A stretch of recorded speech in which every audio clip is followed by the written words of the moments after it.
Welcome. Thank you. It's so great to be here. I'm so honored to have you. I was honored to be invited. Really? Yeah, really honored to be invited. You have been such a gift in my life. And truly, we only had 4 hours together. Right. Right? Mm-hmm. It was a very rich 4 hours. It was a very rich 4 hours. And I think just to back it up, because I've never been media trained. I've never gone through any media training before and never felt, it's not even that I felt like I needed to. I studied acting for many years, and I think that being in front of people and really just being as vulnerable as vulnerable can be, like it helped crack me open to be a little bit more comfortable with people on camera communicating. And then but there's always something you can learn when you watch yourself. Which wasn't necessarily something you embraced, watching yourself. I learned that, since working with you, I now watch, I would say, just about everything, and with no cringe and no judgment. It's good. And truly through the lens of wanting to learn and strengthen my communication skills, which is why I needed to have you here for everyone else to feel more confident. I think that self-critique is so important, but you have to be gentle with yourself and realize that perfection is not the goal. When people make the absence of mistakes or not using any filler words, when you make that the goal, what happens is we flatten out and we start playing not to lose. And that's never a good strategy. What should replace it is communicating with passion and with demonstrating your own interest in your content. That really should be what people strive for, not getting through the thing technically clean. Right. Which I think most people think about. I mean, I know for myself, even, I feel like since working with you, because has it been several years? 5 years? Probably. 5 years. I mean, it's like the amount of, even just like going on morning shows and big interviews, like it completely changed the way in which I go into every single situation now. Because the thing that you taught me that I think is so valuable for everyone to know is that you are in charge of the direction in which the interview goes, the way in which you want to take something. And I think it feels the complete opposite when you are technically being interviewed or are welcome, or a guest on a show. It's funny because that's a big reason why I got into this line of work in the first place. I spent years as a journalist, did thousands of interviews. And what was really clear to me was that when I showed up to interview somebody, I had a list of questions all lined up. I was anticipating how somebody would answer that question, maybe even planning a follow-up question based on what I thought their answer would be. It was really well strategized. And it was clear to me that 90 to 95% of the people who sat across from me had no game plan at all, had no preparation. Their definition of success was just doing the best they could, answering the questions they got. And it was that realization that made me think that this was a really valuable line of work to get into, to level that playing field and to make people realize you don't have to dutifully and obediently follow every lead of the person who's interviewing you. Can you explain that? Because I don't know that people understand. So maybe give an example, because this really helped me when we would role play. Yeah. Most people, I think we're hardwired and conditioned when we're in a Q&A situation to answer a question. Exactly as it's presented. Yes. Like answering that question to a T. Exactly. What we try to teach people at Clarity is, in order for this to sound more like a conversation, what I want you to do is lock into what the topic of conversation is. Like you'd be at a dinner party. You're sitting around and the topic of conversation becomes what your kids are doing for the summer. And you're not necessarily looking to exactly riff off of what the last person says. You're thinking to yourself as you're sitting there at the table, what story do I have to share about what our kids are going to do this summer? And you lock on to the conversational topic and you say what you think is valuable to know around that topic. The value of that is when you're in Q&A, the person interviewing you will tip you off very early on in the question what the topic is. This is a game changer. You guys, listen to this because it's changed how I enter a room with being interviewed. Like, it's this right here. So I'll give you an example. Okay, give us an example. Walked into this beautiful space you have, and imagine I was interviewing you. I'm nervous. And Melissa, imagine I said to you as a question, so Melissa, I walked into this space and I was immediately struck at how beautiful the aesthetic was. I looked around and beautiful, clean lines and just everything is so gracefully and elegantly presented. I haven't even gotten to the question yet. The question coming is, how did you go about planning it all? How did you go about deciding what the office space was going to look like? But I can already tell, like, almost where it's going, right? Like, Exactly. Generally what I want you to know about how I decided. Mm-hmm. It was really important for me to have everyone walk in and feel this warmth and to feel very invited. Exactly. And I think you, from early on in my question, because I've given you all of this contextual setup to the question, which is my observations or my opinion or some kind of facts that precede the actual asking of the question, I'm tipping you off that the topic of conversation in play right now is office aesthetics. Mm-hmm. You don't really need to wait the extra 15 or 20 seconds until the question is completely done. What you want to do is lock into that as a topic. You have certain points that you want to convey, maybe a story you want to tell about how you arranged and made this space as special as it is. And you now have 15 or 20 seconds to just get your thoughts in mind. In those 15 seconds, perhaps think about what's the point I want to make? Mm-hmm. What's the story I want to tell? And maybe most importantly, what are the first 4 words out of my mouth when it's my turn to talk? Most people wait until the question is completely done. And then what you inevitably hear is, well, I think that is the first 3 or 4 seconds of most people's answers. Right. That is filler that they're using just to figure out where am I going to go with this. I want you to spend that mental time figuring it out while I'm still talking, the interviewer. So then you're doing the, okay, well, in your mind instead of when you're speaking, which I think when you do speak in that way, it just doesn't come off as confident. It doesn't. You want to have as much conviction and as little filler as you can. And if you make it a very intentional process of selecting the first 4 or 5 words that are going to be leading your answer, will not be one of them. You will not consciously and intentionally choose those. It's a practice, though. It is. That's why I feel like I need to bring it back just a step deeper to really share how you came into my life, because I was asked to officiate 2 of my dear friends' wedding, Simon Huck and Phil Riportella.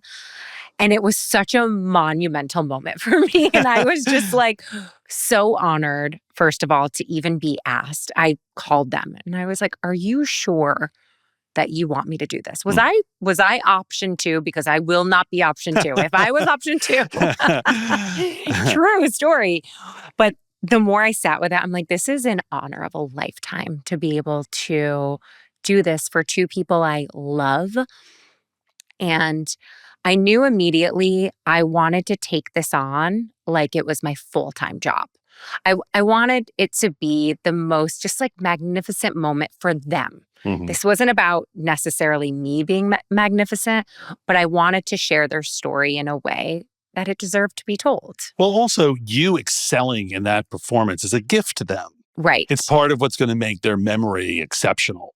100%. So I didn't take it on lightly, but I knew truly through a meditation, it just came over me and it was like, get really, really grounded in who you are, just confidence in embodying their story. Mhm. And then I told one of my coworkers at the time that I wanted to work with someone. I had never done any media training, like I said, and you were just highly, highly recommended. There was like nobody else. Everyone was like, That's so you nice to hear that. have to work with Bill and you'll work with him. You'll do a 4-hour like power session. And I was like, really? Like 4 hours? Like, I don't know. At first, I almost thought it wasn't enough. And then Mm. I think when you enter the room, you're like, wait, we're going to sit here. What are we doing for 4 hours? But it was enough. And I remember meeting you, and there was just this incredible warmth about you and just with zero judgment. Mm. And I also think that's why people respond so well to you because there's just this sincerity about wanting people to be more confident in their skin. I think it's so rewarding. I appreciate you saying all of that. It's so rewarding to do this work. It's really the rare occasion when the client doesn't hug us at the end of the session because they feel they have these powerful tools now at their disposal that will go beyond. I think what you've obviously discovered is it went way beyond officiating. Way beyond. It's so transferable to so many situations in our lives. We speak something like 16,000 words a day in all different scenarios. And to have a basic set of rules that you can apply, think about it this way, Melissa. If you were trying to learn a new sport or learn a new language or try to play a new musical instrument, if you were trying to do something really new, logically and realistically, how many times a week would you be able to practice? Once or twice? But because we speak 16,000 words a day, we get so many reps at being able to tweak and change and evolve the way we communicate. And I was talking with some of the people who are in your office just a few minutes ago, and we were saying, imagine if you're just very intentional for 2 weeks. Maybe you have a little verbal tick you want to get rid of. If you were very intentional for 2 weeks about eradicating that, you can retrain your verbal muscle memory into something that you just like better. You really can. And it just takes practice. So Mm-hmm. when I decided to work with you, it was also, I mean, I was like, okay, so I'm going to do it for the wedding, but I know I want to do more motivational speaking and I love speaking. And this was long before having a podcast. But Right. so I knew it would serve me for life. Mm-hmm. And it was so interesting, first of all, because I had the what do I call it? What I oh God. I was going to say my script, but that doesn't feel Well, you had an outline of what you wanted to right. say, I right? I had remember the that. outline. Yes. Yes. I had a clear outline of what I wanted to say, but every word wasn't perfectly written Crafted. out. Yes. I remember that. And one of the things I remember us talking about was just the importance of making sure you embrace the idea that the first way it comes out of your mouth is the best way. Don't second guess yourself. Don't correct yourself. Don't Maybe apologize ugh, that happens all the time. all the time. Don't apologize. When people when they say a word they didn't intend to say, oh, I'm sorry, that should never come out of your mouth.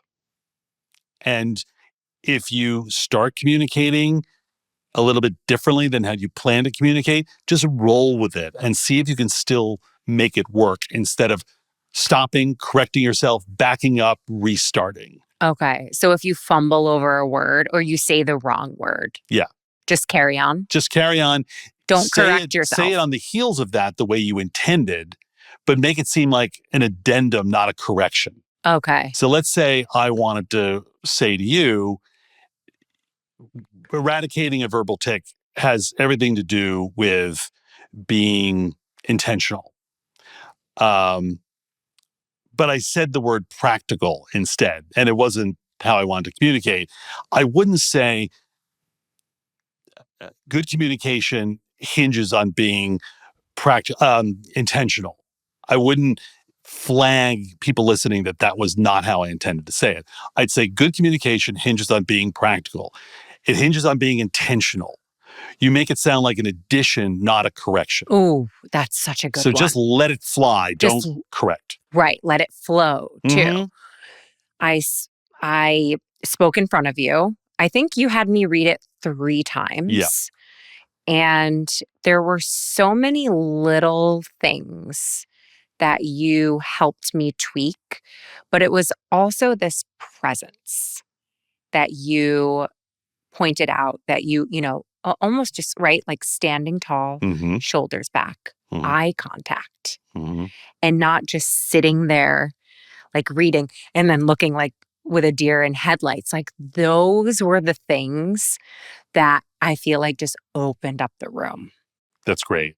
And so much of your confidence is really on display when you're in front of an audience. And And this was a big audience, guys. I mean, I don't even want to say it, but I was like, the second I started thinking about who was there and who I would be looking up at, I would drop into, why am I can't do this mhm. because you're worried that you're going to mess up.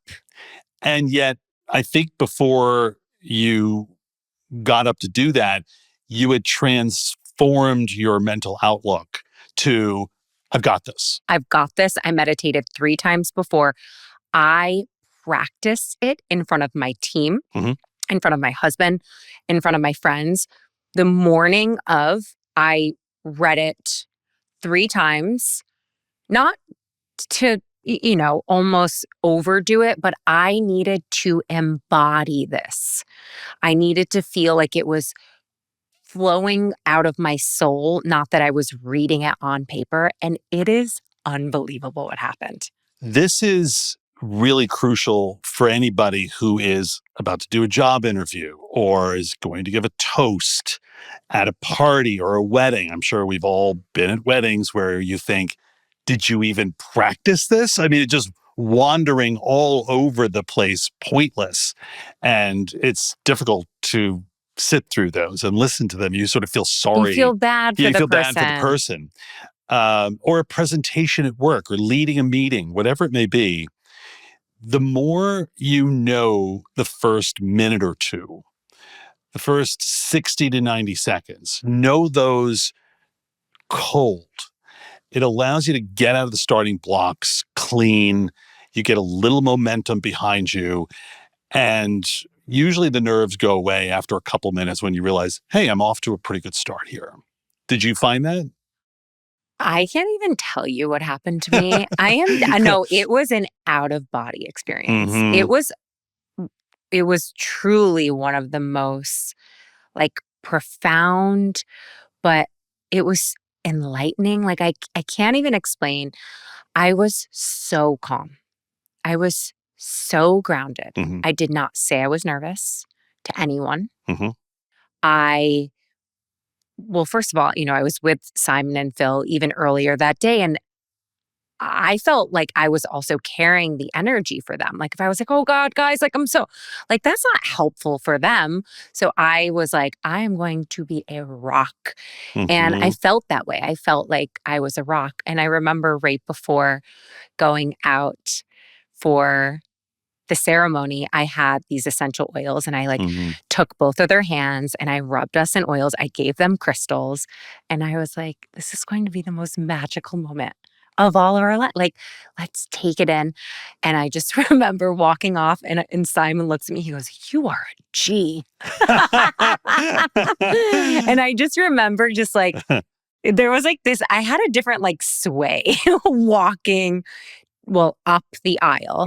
And then it was like, you were the optimal version of yourself. I was the optimal version of myself, and with no ego, just with this real confidence of like, I really brought my full self, just like every element of, I think, like my whole heart. Like I'm a heart-led leader. I'm very sensitive. Like I let myself get like a little emotional. And there were so many moments of humor. I let it all be there. But what I think I was the most shocked by is I felt like I didn't read it. It came through me. It was because I was so prepared, and I think just I had done the work. You had done the work, and you got to the point where you didn't have to verbatim deliver what was on paper. You spoke to what you wanted to convey, and you paraphrased probably what was on the page. Entirely. So there's a thoughtfulness in how you deliver that now. Whereas if you were reciting something you memorized word for word, it would be much flatter than You how you don't delivered feel it. it. You don't, I mean, it was insane. Like the amount of people who came up to me like in tears after, and I said this to you before we started. I didn't even anticipate that. I think, thank God, right? I'm like, this isn't about me. This isn't about me. This is for my friends who I love. And it was so, I mean, I was like high on life after. And it made me realize that I love speaking. It's so interesting you say that, Melissa, because I've always thought there are three stages of public speaking. There's dread, there's acceptance or tolerance, and then there's loving it.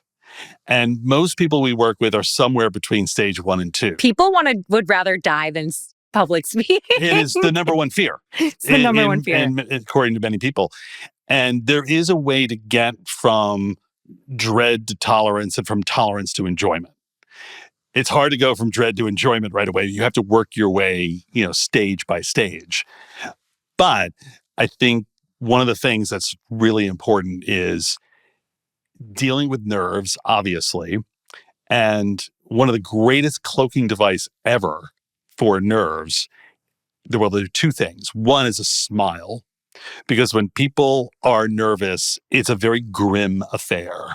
And it's very difficult to muster up a smile and make it look like you're enjoying this opportunity. The other one is breathing, which I know you appreciate probably more than anybody else. And when we get nervous, we start taking short, shallow breaths. And that's why you often hear people get up at a microphone and they're very breathy and they have a little shake and tremble to their voice, which is the universal sign that you're nervous. So I think you, better than anybody, could advise people on how to breathe properly in those 2 or 3 minutes leading up to having to speak, and just making sure you've got the wind in your lungs to project instead of depleting it with shallow breathing. Right. That is something. That is why I meditated. That's why I meditate. Well, first of all, in life, because it's helped me. I realize I've walked around half of my life breathing in my chest, living in fight or flight, like a tiger's chasing me everywhere I'm going. And then you realize it's not. And it's hard to drop it into your belly, into your diaphragm, and to really expand with each and every breath. And it's a real training that I do every single day, because I've noticed, even now I've been doing a lot of nasal breathing.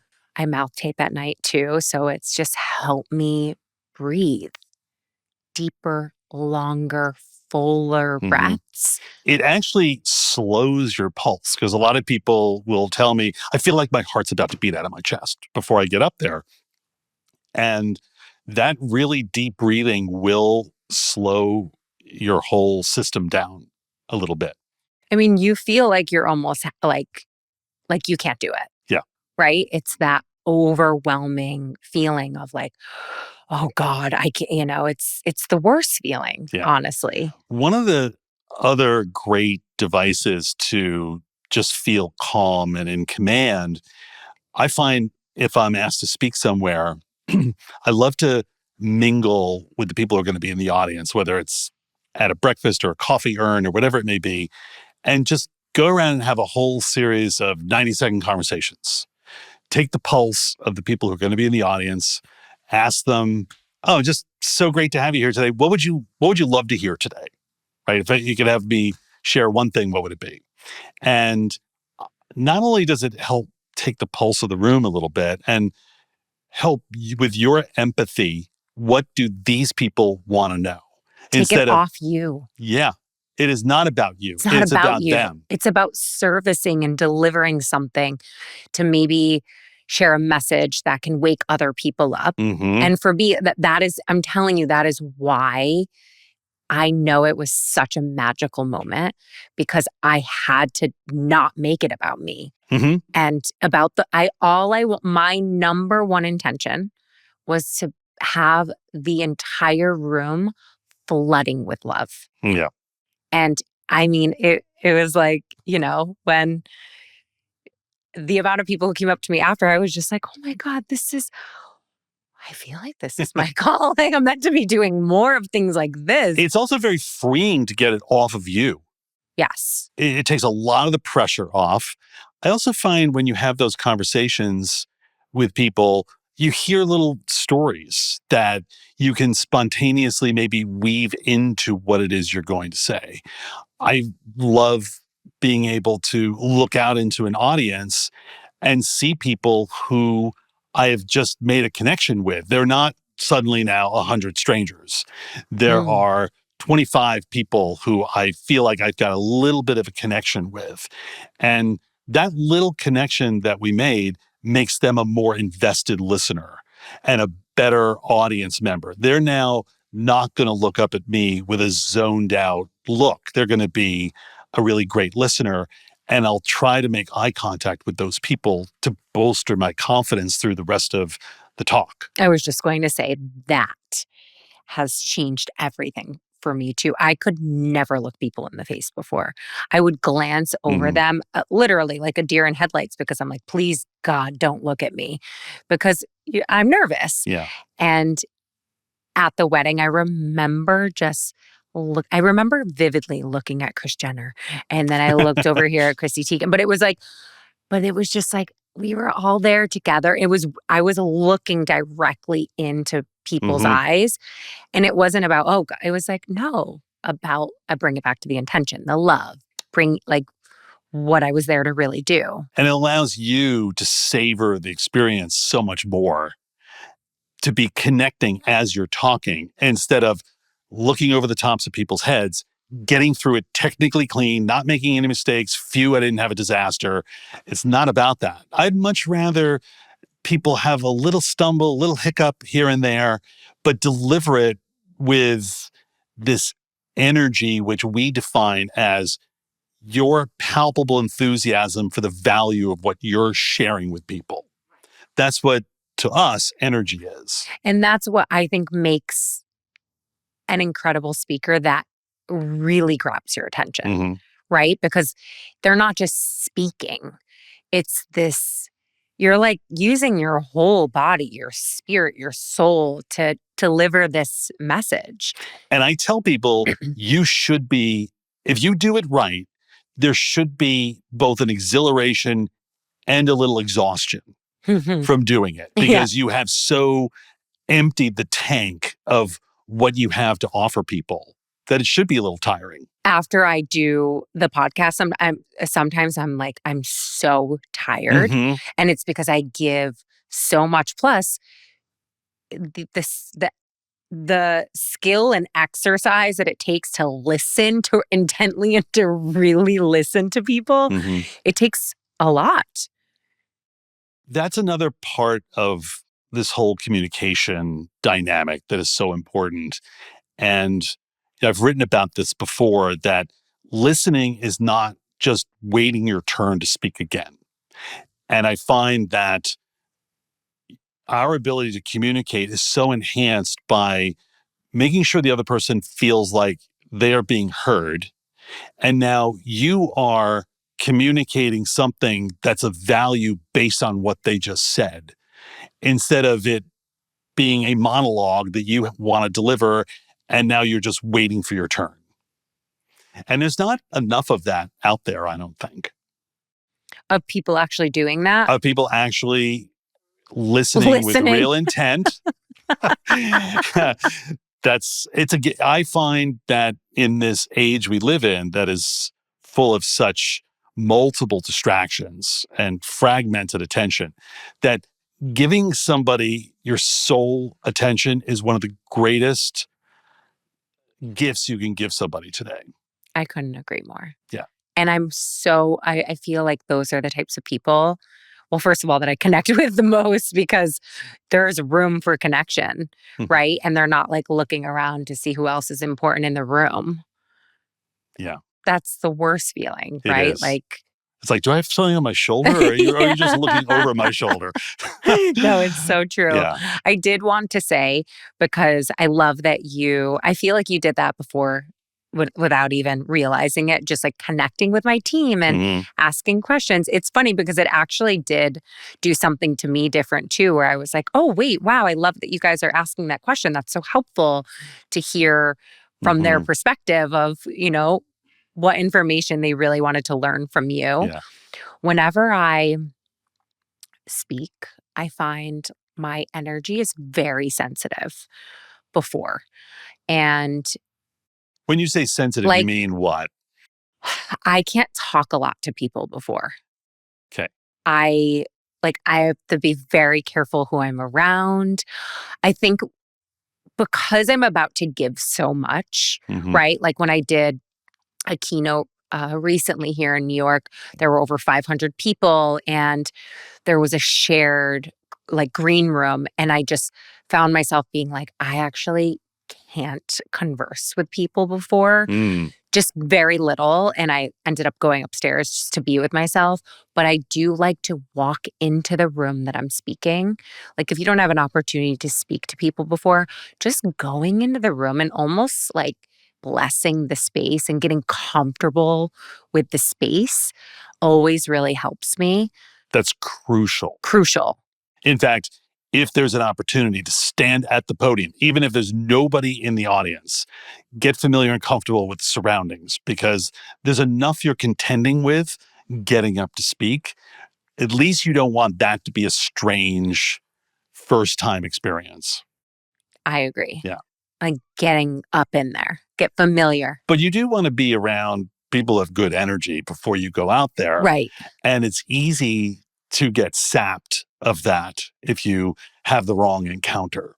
Right. I think I'm just sensitive to just a little small talk back and forth before just like, oh, hey, I'm just like, I don't know. I'm sure it's just a personal thing to me. I know friends who are also like that. It's very individual. It's very individual. Sometimes I find having a conversation in a green room with somebody who has nothing to do with what I'm there for is just a great release. It's a great opportunity to get it off me and get outside my own head. Right. And I find it relaxing sometimes. Yeah. I'm sure it's almost a little bit of an escape from like what you're, it just brings you into a different dimension of. And that's what makes our work to me so interesting, is that there is no one size fits all situation. We're all so individual about what relaxes us, what makes us feel confident, how we communicate. And to me, the challenge every day with whoever I'm working with is finding out how they learn best, what their preferences are, what their tendencies are, and crafting that training session to what will be the most effective way for them to learn, instead of, here's my program, I'm going to put you through it. Right. You're going to get your 3 key messages. Because you're not like that at all. That is like so old school. And one of the things we pride ourselves on is taking a very contemporary approach to who are you as a person. I am not here to make you somebody else. I'm here to make you the best version of yourself. And it becomes much less of a Herculean effort. I know from stories people have told about previous training sessions where the trainers actually made the person cry, like really scorched earth, in order to sort of have this task of now rebuilding the person from nothing. And that's always mystified me how that could be a legitimate approach to this kind of work. It has to be fortifying. It has to be confidence building. The people have to leave the session feeling like they can conquer anything. That is how you make people feel. Thank you. You do. And even when we went through a little bit of the role playing when you interviewed me, Yeah. and then he made me watch it, and I was like, what? But like I said, that's what made me actually look at the way that I do everything I do through such a different lens. Mhm. Like, this is my sport, Yeah. right? We all want to perfect our craft. And there's only one way to do that. It's to actually watch and listen to how you're presenting something or sharing. It is the most common thing said in a coaching session. You're not going to make me watch that now, are you? I mean, everybody says that. I was dying inside. But it is unbelievably valuable. It's why professional athletes, when they go to the sidelines on a timeout, they are watching the video of what happened 90 seconds ago on a tablet, because that is the best learning tool available. One thing I really took away from that was that I nodded at everything, whether I agreed or disagreed, because it's a nervous thing. Well, you like to be affirming to the other person, and you want to be an engaged, thoughtful listener. Sometimes there are things they're going to say that you don't agree with, and you don't want to visibly seem like you are. Right. It's a hard thing for people to do. A good amount, because I think it does help me, like you said, to connect to who you're speaking to. But I've no longer been nodding to things I disagree with. It's good. Yeah, it's a hard habit to break. Are there other mannerisms or things that you would suggest that help embody more confidence in an interview, even on Zoom? Mm-hmm. And then I want to talk about just like a few tips and tricks that you would share with people who are about to give that speech, present a big project. It's interesting because I'm writing a book right now. And Second book. And I just finished this chapter on Zoomgenics, if you will. And what I find helps you present the best image is making sure that your webcam is completely eye level. The majority of people 101. put a laptop on their desk, and just the angle of the screen means it's shooting up at them. So the majority of the time you see the ceiling or the molding behind people's heads, and there's this kind of undesirable hovering over the camera that doesn't look right. I keep a couple shoe boxes under my desk, and I'll just slide them underneath the laptop, make sure that webcam is Me eye too. level. Great. Or books. I put books. Yeah. The other thing it's hard to connect with someone when they're or they're like. Yeah, exactly. The other thing is making sure that the top of your head is at the top of the frame. When you sit too low, you minimize your gravitas and your authority. And so making sure that you're in a chair that adjusts, but this is true of in real life. If you walk into a conference room for a meeting, always adjust the chair to its highest level before you sit down, because they've done some really interesting studies that show that the higher you are in relationship to the conference table or the desk in front of you, the more authority and command you exhibit. So that's another thing that's very important. And also just to keep the webcam about 3.5 to 4 feet away from you. And the reason why that's good is because you want to be framed mid-torso up. You don't want it to be all head and shoulders, which is too close. And if it's framed mid-torso up, you can keep your arms on the armrest of the chair, and you can talk with your hands and get a little movement into the shot besides just, your lips moving. And it's also not too close. I'm such a hand talker. Great. Do you think it helps? I don't know. It does. It Sometimes enhances my your husband will communication. grab my hands, and I'm like, no. No, don't let that. Yeah, I'm like, no, you're not. And it's funny, people come into the session and say, oh, I'm a hand talker. Who told you that was bad? That's a good thing, as long as your hands don't become a metronome for how you punctuate your words. Oh. There's a lot of that out there. And the reason it just becomes distracting, and you don't want anything distracting from what you're talking about. Right. And so that repetition isn't necessarily good. I'm not a big fan of hand movement that's too show and telly. And by that, I mean, here are my 3 big points today. Point number 1, I find it's a little condescending to the audience and a little too obvious. Just let your hands do what they're meant to do. You should have nice, soft hand muscles.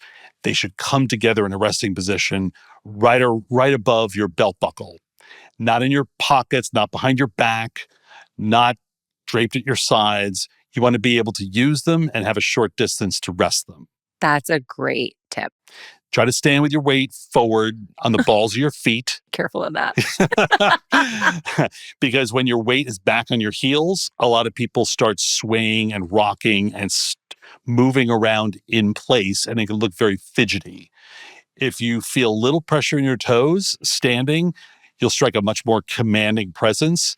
You'll have a lot more executive presence to it, and you will not start swaying and rocking in place. When I did my first keynote, I took steps. Mm-hmm. I would move a little, That's but great. not fidgety. Mm-hmm. It was more moving with purpose. Moving with purpose. Yeah. And usually moving when you're in a thematic transition rather than moving and maybe looking down at where I'm walking in the middle of some key thought I want to convey. You want to be stationary when you're conveying the important idea and making eye contact. If you're moving and looking down, you'll mute the impact of that important point. So try to move as you're building to a point. Okay. Stop before you make the point. Got it. Okay. That landed. Yeah. But I really enjoyed talking to your team. You have a great team. Thank you. And we just had a great exchange about verbal tics and how do you get around them and how do you eradicate some stuff. And everybody's got their own thing they're working on. Of course. What are some things, I know you were saying to my team, mm-hmm. some things to avoid starting with? Of course, the and the you said, I think. I do that a lot. As soon as you said it, I was like, I say that. What does that do? People are surprised at how much more conviction they have in the point they're making without qualifying it with, I think. It's almost like Yes. Okay. You know it more than it's just this loose opinion I have. What about I believe? That's in the same camp. Okay.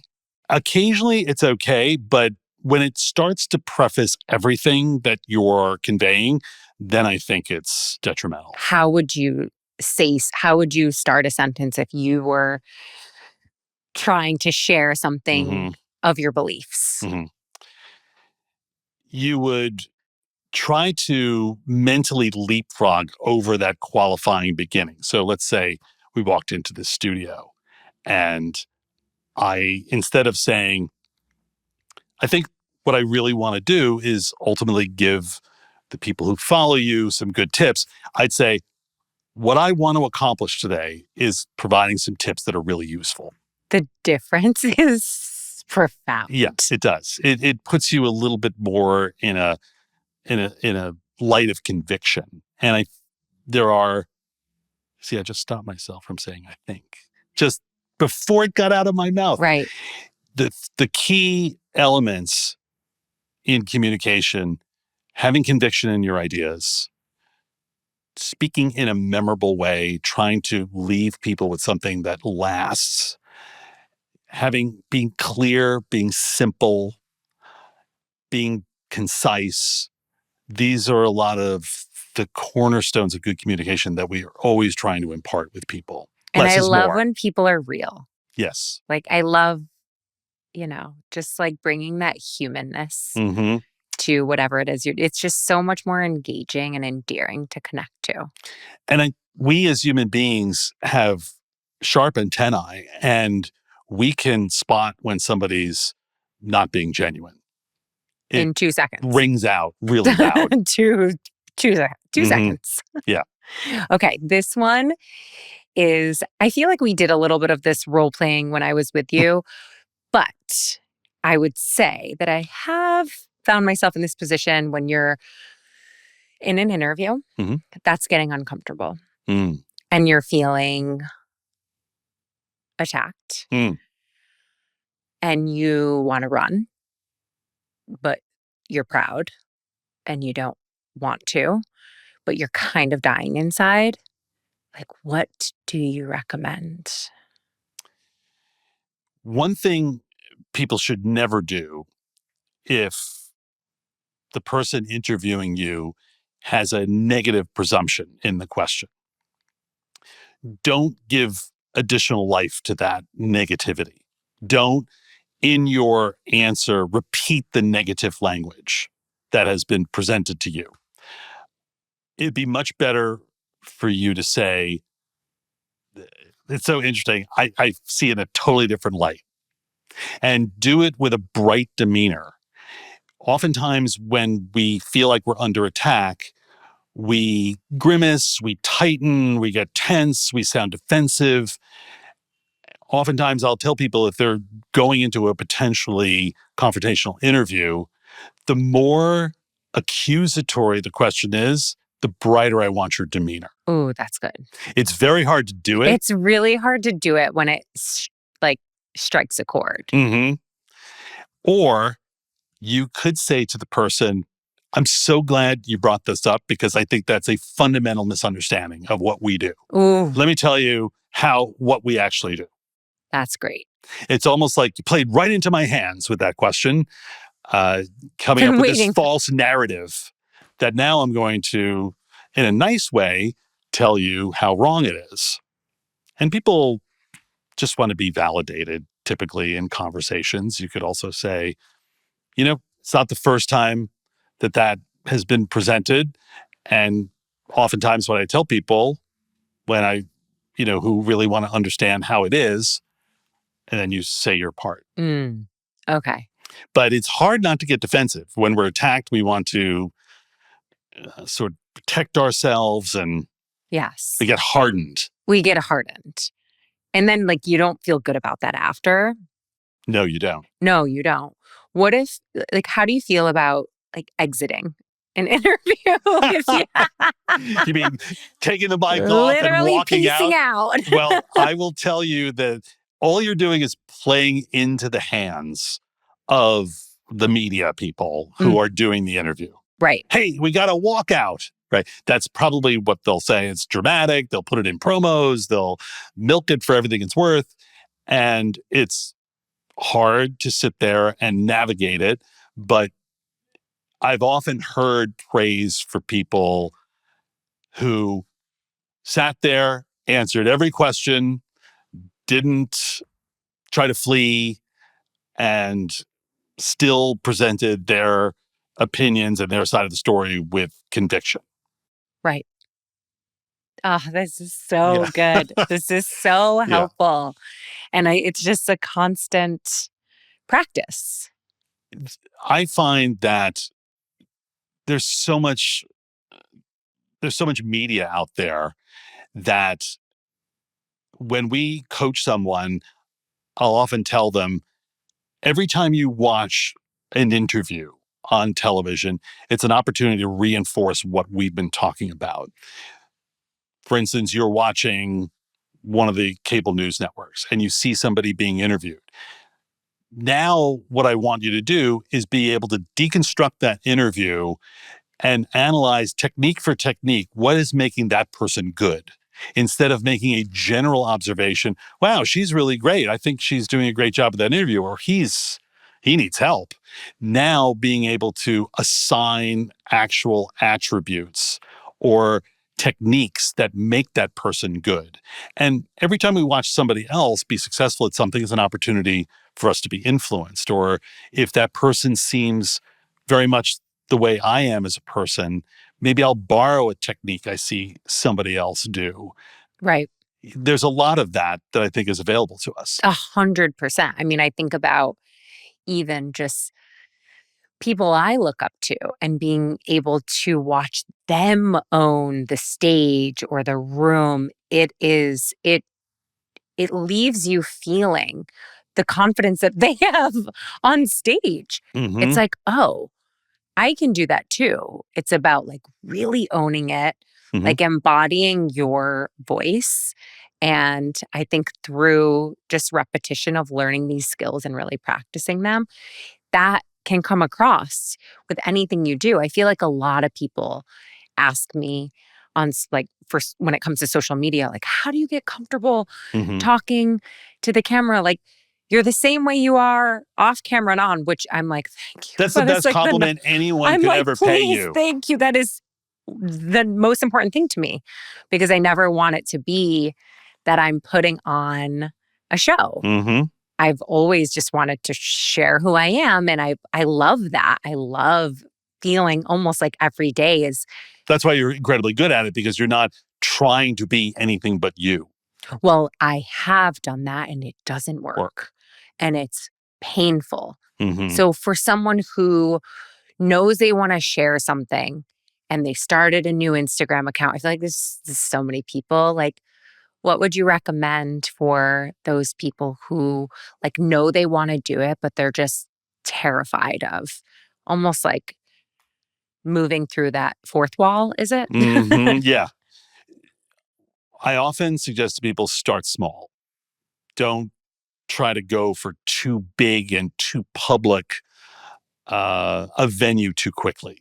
Work through some of what you have to work through in low visibility, low pressure, low impact opportunities, and gradually build to bigger and more substantive opportunities. That's how I started. Yeah. I started with that almond milk video that I still have. Hmm. And then it's, moving towards maybe sharing something a little bit more vulnerable because for me, it was letting Mm. people into my heart. And as much as you've probably evolved your style and the way you communicate, I bet you look back at some of those early things and think, wow, that was actually pretty good. Right. I'm always astonished at something maybe I wrote 10 years ago, and my immediate assumption is, oh, I'm not sure I want to go back and read that. And you read it and think, wow, that's actually not half bad. I Right. was kind of expecting it to not be satisfying. And when you're not as judgy and just Hmm. self critiquing every single thing that you do, I think it's important to observe your actions Yeah. and to make these like gentle autocorrects as you move forward, but less of this like bashing and just tearing yourself down. There's nothing productive about that whatsoever. Nothing. And you have to lead by example when you're up in front of a room. If you look like you're just trying to get through it, your audience is going to be tense for you. If you look like you're savoring every minute of it, and I've looked forward to this all week, they will get into it. It's so true. I have a video clip of me saying this in the car after my first keynote. Uh-huh. And I said, I am the most proud that even throughout the day, because, I had most of the day, I didn't speak until 3 o'clock. I savored the day. I Mm. enjoyed my day and I didn't try to get through. I Yeah. didn't try to get through my day to get there to get through it. I think a lot of people are just trying to get through life.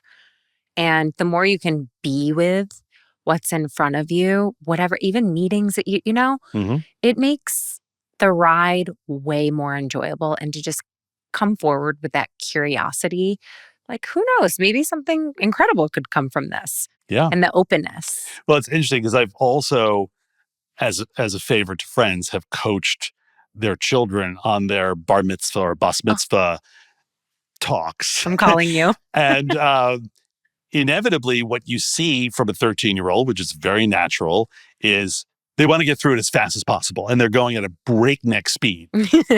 And the guidance I usually give them is, take your time with it, really enjoy it, because it's going to be over like that. And you will feel like it's a blur, and really live in every single moment of it. Beautiful advice. I feel like this is going to be so valuable. Well, I I hope know. so. I know it is because it's been so helpful in just moving me forward to be a more confident leader, but just like person in myself. Mhm. Like it's really helped me, I feel, in in all aspects, even confronting conversations with people that are really uncomfortable that you don't want to have, Mm-hmm. and to lean forward with that just skill of being able to communicate how you feel. Um, we all need these skills, and it's just life lessons to strengthen us as communicators all around. I mean, we need it. Well, communicating is such a big part of our life. It's everything. Yeah. And we all know what it's like to communicate with someone who's challenging to communicate with. It feels like you're running uphill. Oh, yes. Yeah. I have to close with one really important thing, and then I want you to tell everyone where they can find you. I will never forget this, because when we were finished with our session and you walked me to the elevator, you said something that I'll never forget. You said, the second someone enters your space to interview you, that's when the interview starts. Mm-hmm. So always remember, every single thing that you say from that moment of being in their presence can be part of the interview. Absolutely. Important for people to know. Absolutely true. And we lose sight of that. And the other person is generating an impression of you from the first second, not what is officially the beginning of the interview. And be careful what you say, too. Yeah, absolutely. Don't have a hot mic moment. Don't have a hot mic moment. No. Yes, everything is Everything on counts. limits. Everything counts. Where can everyone find you? And when is your second book coming out? The second book will be out in 2025. Okay. First book, Pitch Perfect, was about 9 years ago. And a lot has changed in communicating. And it felt like it was time to write a book about how to be more memorable when we communicate. I'm sure we've all sat through other people presenting at work, and it's very forgettable and disposable. And one of the greatest ways to have impact when we speak is to say something that sticks with people. The second book is very much about how do you accomplish that. And it'll be out in 2025. Furiously writing as we speak. And yeah, it's just a great process, and I really love it. Congratulations. You Thank have to tell me as soon as it's out, and we'll share it. I certainly will. Because it's not only what you say, it's how you say it.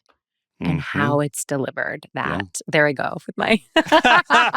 Now I'm really I love your gesticulation. I'm really gonna just embrace it. I'll just sometimes be careful with all those other things. And your Instagram, well, what is the website for ClarityMediaGroup.com? ClarityMediaGroup.com. Yes. And your Instagram is WJM2. WJM2. Yep. Thank you so much. Listen, this was so much fun, and we've never really had a full chance to fully debrief on our time together. So this was a gift. Such a gift. Yeah. I'm so grateful to have had you recommended in my life. It's been really, really, like, it's helped shape and just finesse things. Nothing could be more gratifying. So thank you. You're amazing. Okay, you too.